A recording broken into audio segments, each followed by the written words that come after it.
Ang laki ng kita mo. Mas malaki pa sa sahod ng ibang tao. Pero bakit ba lagi kang kapos? Bakit ba wala kang naiipon? Alam mo ang dahilan. Simple lang.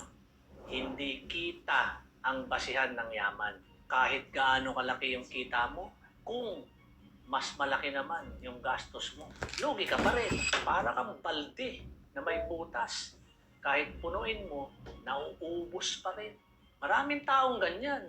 May magarang kotse, mamahaling cellphone, pero ang masakit, walang emergency fund.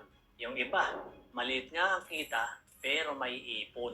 Pero yung iba, malaki ang kita, pero puro utang.